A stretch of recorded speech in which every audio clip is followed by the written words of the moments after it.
Willow Bend was a small village nestled amidst rolling hills. It was a place where life moved at a slower pace. Steve, a 15-year-old with a mop of brown hair and a quick wit, called this village home. He lived with his mother Maria in a cozy cottage at the edge of the village. Life was simple, filled with the aroma of freshly baked bread from the bakery down the lane and the comforting rhythm of his mother's sewing machine. Steve attended the village school, where his days were filled with the chatter of friends and the drone of lessons.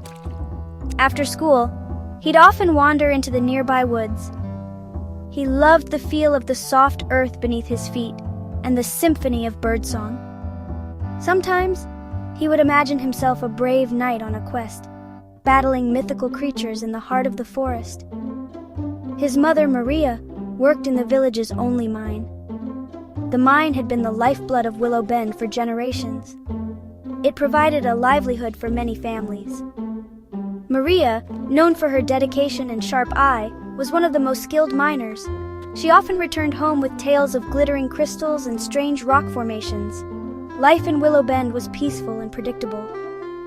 Little did Steve know that this peace was about to be shattered, changing his life forever.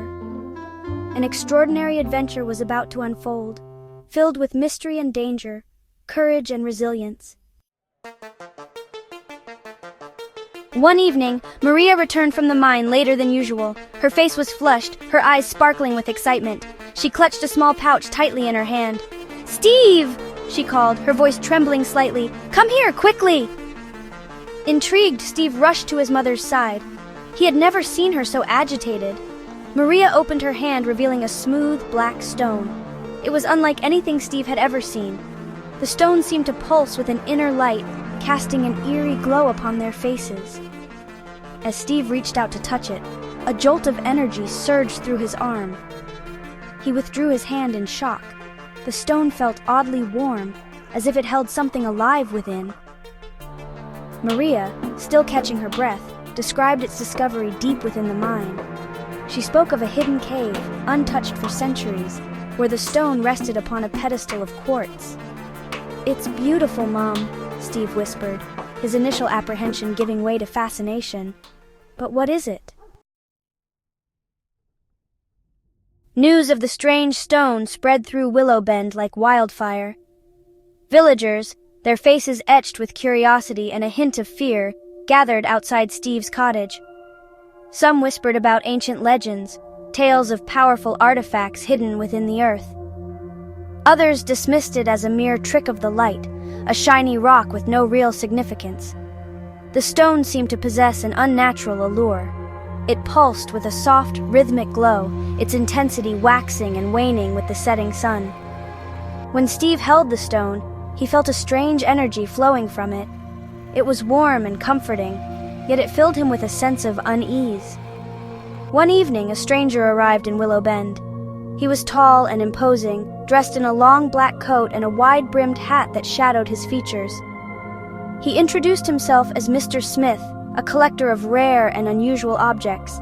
His eyes, sharp and calculating, lingered on Maria's pouch, betraying his true interest.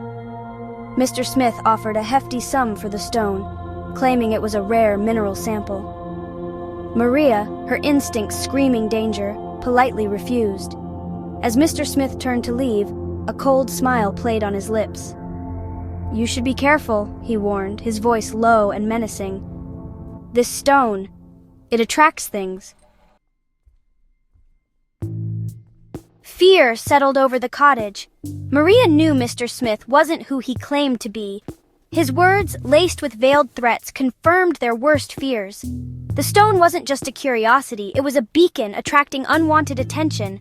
They were in danger, and they needed to leave, fast.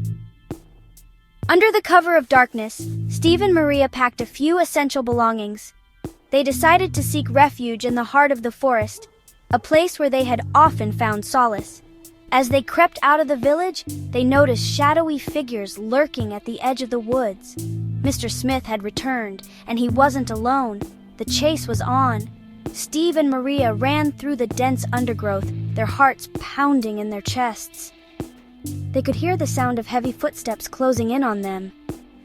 They needed to find a place to hide, to lose their pursuers in the labyrinthine forest.